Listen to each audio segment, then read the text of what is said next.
ప్రత్యేకంగా కలిసి ఒక కేసు విషయాన్ని వారికి వివరించడం జరిగింది. అదేమిటంటే ఇదిగో నా పక్కన ఉన్నటువంటి ఈయన యామర్తి సుబ్బారావు. యామర్తి సుబ్బారావు ఇతను వృత్తి డ్రైవింగ్. గత 5 సంవత్సరాల నుంచి సజ్జల భార్గవ్ దగ్గర, అంటే మా సోషల్ మీడియా యొక్క హెడ్గా పనిచేసిన సజ్జల భార్గవ్ ఇప్పుడు అతని మీద అనేకమైన కేసులు పెట్టినటువంటి సజ్జల భార్గవ్. ఆయన గురించి మీకు ప్రత్యేకంగా చెప్పవలసిన అవసరం లేదు. ఆయన దగ్గర 5 సంవత్సరాల నుంచి డ్రైవర్గా పనిచేస్తున్నాడు. ఆ తరువాత ఆయన మీద ఈ కూటమి ప్రభుత్వం అధికారంలోకి వచ్చిన తర్వాత ఆయన మీద అనేకమైనటువంటి అసత్యపు కేసులు, ఫాల్స్ కేసులు పెట్టి ఆయన్ని అరెస్ట్ చేయాలని ప్రయత్నం చేస్తున్న విషయం మీ అందరికీ తెలుసు. దానిలో భాగంగానే హైకోర్టు, సుప్రీంకోర్టుకి వెళ్లి సజ్జల భార్గవ్ ప్రొటెక్షన్ కూడా తీసుకున్నారు. అరెస్ట్ చేయడానికి వీల్లేదనే ప్రొటెక్షన్ కూడా తీసుకున్నారు. నిన్న సుప్రీంకోర్టులో కూడా వాదనలు జరిగాయి. ఆయన ఆల్రెడీ ప్రొటెక్షన్లో ఉన్నాడు, అరెస్ట్ చేసే పరిస్థితి లేదు అనే విషయం కూడా తేట తెల్లవిగా ఢిల్లీ వేదికగా సుప్రీంకోర్టులో కూడా ఆర్గ్యుమెంట్స్ జరిగాయి. సజ్జల భార్గవ్ దగ్గర పనిచేస్తున్నటువంటి ఈ సుబ్బారావు గారిని, ఈయన సింహాద్రి అప్పన్నపేట గ్రామానికి చెందిన వ్యక్తి, ఆగిరిపల్లి మండలం. ఈయన్ని నిన్న ఉదయం ఈయన్ని తీసుకొని పోలీసులు ఆయన దగ్గరికి వెళ్లి మఫ్టీలో ఈయన్ని కొన్ని వివరాలు అడిగారు. సజ్జల భార్గవ్ అనే వ్యక్తిని ఎక్కడ ఉన్నాడు, నువ్వు ఆయన్ని ఫైనల్ గా ఎక్కడ డ్రాప్ చేశావు, ఎక్కడున్నాడో సమాచారం నువ్వు చెప్పు అని అడిగారు, ఒత్తిడి చేశారు.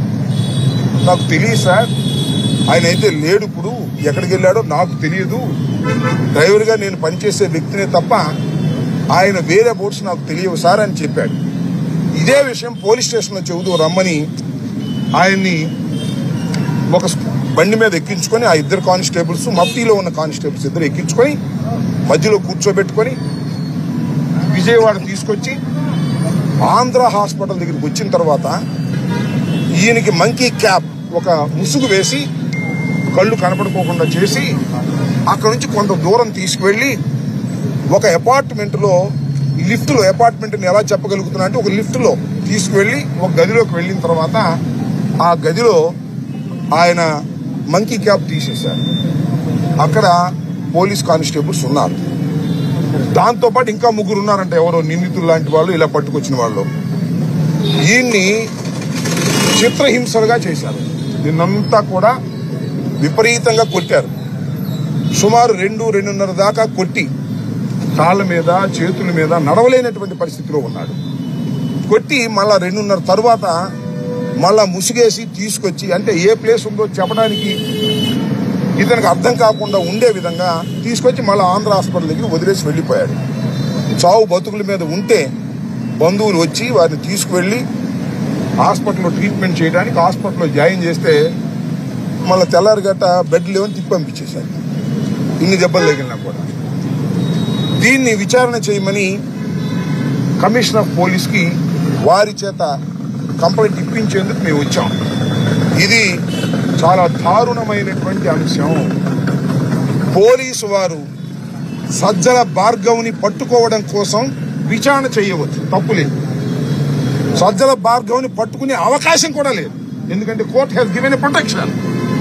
అయినా మా నాయకుల్ని అరెస్ట్ చేసి లోపల పెట్టి బెయిల్ రాకోకుండా చేసి భయపెట్టాలనేటువంటి కార్యక్రమంలో ఒక అమాయకుడైనటువంటి డ్రైవర్ని, ఆయన మా పార్టీ కాదు, మా సింపథైజర్ అయితే అవ్వచ్చు, మా పార్టీ నాయకుడు కూడా కాదు, బ్రతుకు తెరువు కోసం డ్రైవింగ్ చేసుకునేటటువంటి యామర్తి సుబ్బారావుని అతి దారుణంగా చిత్రహింసలు చేసి సజ్జల భార్గవ్ యొక్క అడ్రస్ కనుక్కోవడానికి తాపత్రయపడ్డారు. ఇది మోస్ట్ ఇల్లీగల్ అని మనం చేస్తున్నాం. ఏదో చెప్తున్నారు కదా, వాళ్ళని కొట్టారు, వీళ్ళని కొట్టారు, ఆ ఎంపీని కొట్టారు, చాలా గందరగోళం చేశారు. ఎంపీ అయినా, ఎమ్మెల్యే అయినా, డ్రైవర్ అయినా చట్టంలో సమానం అనే విషయాన్ని ఈ సందర్భంగా మనం చేస్తున్నాం. ఈ విషయాన్ని సిపి గారికి ప్రాథమికంగా ఒక కంప్లైంట్ ఇచ్చాం. యాక్షన్ తీసుకుంటారు లేదు చూస్తాం. యాక్షన్ తీసుకోకపోతే we have a legal ways, so many ways ఉన్నాయి. మళ్ళా ఇంకా ఉన్నతాధికారులకి రిప్రజెంట్ చేస్తాం.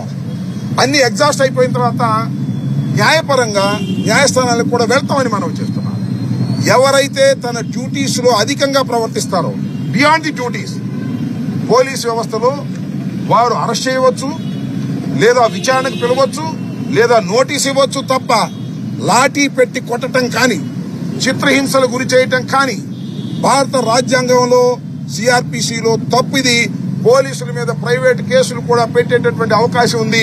ఇంతకు ముందు అనేక సందర్భాల్లో ప్రైవేట్ కేసులు పెట్టి పోలీసులు ఉద్యోగాలు కూడా ఊడగొట్టినటువంటి సందర్భాలు ఉన్నాయి. నిరూపణ అయితే అని గుర్తుపెట్టుకోవాలి మనం చేస్తున్నాం. ఈ విధంగా బియాండ్ ది డ్యూటీస్ పోలీసులు ప్రవర్తన చేస్తున్నారని చెప్పడానికి ఇది ఒక ఉదాహరణ. ఇది ఒకటే కాదు, మీకు మరొకటి కూడా చెప్తా. విజయవాడలోనే గౌతమ్ రెడ్డి గారి మీద 307 వేశారు. సరే 307 కరెక్టా తప్ప, that is the different matter. ఇంట్లోకి ఎలా ప్రవేశించారు? రాత్రిపూట కిచెన్ డోర్లు తీసి పోలీసులు ప్రవేశించారు. సీసీ కెమెరాల్లో ఫుటేజ్ మీరు చూసి ఉంటారు అందరూ కూడా. అంతేకాదు, ఆమె పేరేంటి, మన ఎక్యూజ్డ్ మనకు అప్రెడ్ గారు సుధారాణి పట్టుకొచ్చి కొట్టి 5 రోజులు పెట్టుకుని తర్వాత కోర్టులో ప్రొడ్యూస్ చేస్తే before magistrate she has given a complaint ఇచ్చింది. అలాగే కడపలో రవీంద్ర, ఆయన కూడా బిఫోర్ ది మేజిస్ట్రేట్ నన్ను కొట్టారని ఇచ్చారు. అంటే పెద్ద ఎత్తున ఈ రాష్ట్రంలో వైఎస్ఆర్సీపీకి సంబంధించినటువంటి నాయకుల్ని, సోషల్ మీడియా యాక్టివిస్టుల్ని చేయి చేసుకుంటున్నారు, కొడుతున్నారు పోలీసు యంత్రాంగం. ఇది సరైన విధానం కాదు. ఇవాళ ఒక డ్రైవర్ను కూడా పట్టుకుని కొట్టి మరి సజ్జల భార్గవ్ యొక్క అడ్రస్ తీసుకోవడానికి తాపత్రయం. ఎందుకైనా అంత తాపత్రయం? మేము ఎక్కడికి పోతాం? దేశాలు విడిపోతామా? న్యాయస్థానానికి వెళ్తున్నాం. న్యాయస్థానంలో తేలిన తర్వాత కోర్టులు ఒకవేళ మీకు బెయిల్ లేదు, మీరు హాజరు కావాల్సిందే, కోఆపరేట్ చేయాల్సిందే అంటే వస్తాం. What is there? చట్టానికి అతీతులు ఎవరు కాదు కదా. మీరు ఫాల్స్ కేసులు పెట్టారు, వాటి మీద న్యాయస్థానంలో ఫైట్ చేస్తున్నాం. మాకు హక్కులు ఉన్నాయి. యాంటిసిపేటరీ బెయిల్ తీసుకునే హక్కు ఉంది, క్రాష్ చేసే హక్కు ఉంది. ఈ హక్కుల కోసం మేము పోరాడుతుంటే మా మీద ఈ విధంగా చిత్రహింసలు పెట్టి అమాయకమైనటువంటి ఒక డ్రైవర్ ని, యామర్తి సుబ్బారావుని చిత్రహింసలకు గురి చేశారు. ఈ పాపానికి పరిష్కారం చంద్రబాబు నాయుడు గారు, అదేవిధంగా రెడ్ బుక్ అధినేత ఆ రైటరు లోకేష్ మూల్యం చెల్లించక తప్పదని మనం చేస్తున్నాను. దీని మీద ఎంక్వైరీ చేయమని సిపి గారికి మేము చెప్పాం. చూస్తాం, ఎంక్వైరీ చేస్తారో లేదో చూస్తాం. తర్వాత ఫర్దర్ స్టెప్స్ కూడా వెళ్తామని ఈ సందర్భంగా నేను మనవి చేస్తున్నాను.